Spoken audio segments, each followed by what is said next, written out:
moving on to the next topic, we have coefficient of variation. So why do we have this? For example, if we have two different distributions, if first distribution irukku, second distribution irukku, you have to understand that the coefficient of variation or a formula is sigma divided by x bar times 100, where sigma is your standard deviation and x bar is your mean. You remember this?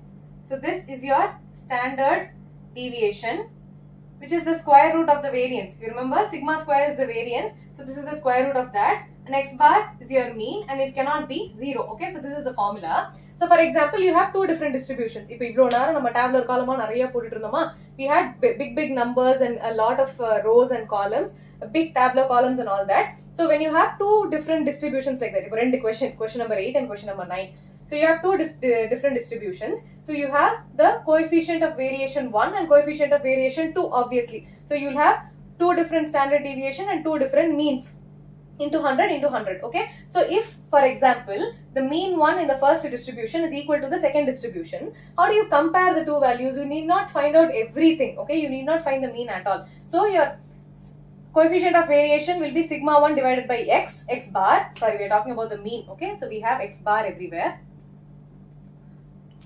So it will be sigma 1 divided by x bar and sigma 2 divided by x bar. So the coefficient of variation depends only on the standard deviation, where the x bar is the same, is equal in both the cases. Correct? So you compare if your coefficient of variation 1 is greater than coefficient of variation 2, which means you have two different distributions. Idoda coefficient idha vida jastiya irukna, it means that the standard deviation is greater for the first distribution than the second distribution. Okay, you have to understand that the first distribution is deviated vastly. You have a lot of values which differ by large values. Okay, so basically you have two different distributions. If you have 1, 2, 3, 4, 5 and so on, and you have another distribution which has values like 100, 21, 15, 22, 7, 1 and so on. So basically you have the mean of this to be equal to the mean of this, but you see that the deviation is greater here. You see that the values are differing from one another with a very large number. In the the values differ only by 1, for example. Okay, so you see that sigma 1,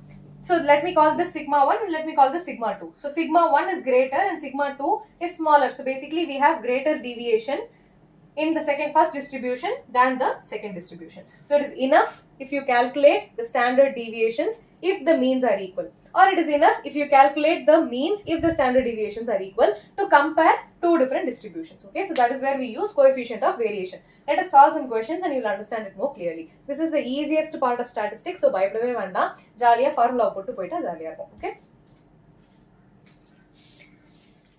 so moving on to example 13, you are given the number of workers to be this.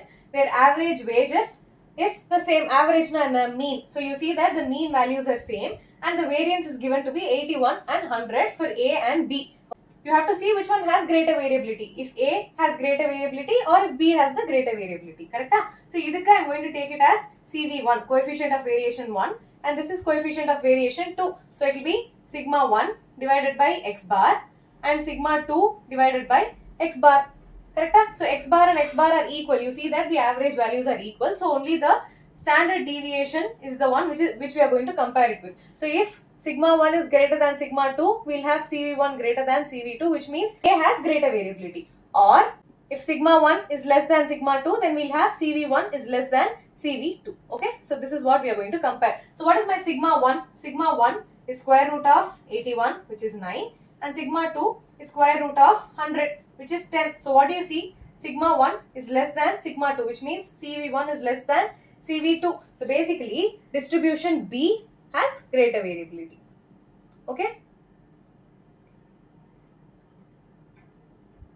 that's all. It's a very simple question. You just have to simply apply the formula and compare. Okay, you have to see which one is greater and which one is lesser. So in this case we are dealing with this. Okay, not this. Moving on to example 14, I am given the coefficient of variation of two different distributions and their respective standard deviations. I need to find their respective means. This is an LKG question. Okay, you just have to simply substitute the formula. So I have CV1 equals sigma 1 divided by x1 bar. So when I substitute the values times 100, don't miss the 100. So I have 60 equals sigma 1, which is 21, divided by x1 bar times 100. So what is x1 bar? In the I'll have 21 divided by 60 times 100. So 0, 0 gets cancelled. 3 2s are 3, 7s are. So 7 divided by 2 is 3.5 times 10, which is 35. So my first case would have mean வந்து 35. Similarly, CV2 is sigma 2 divided by x2 bar into 100.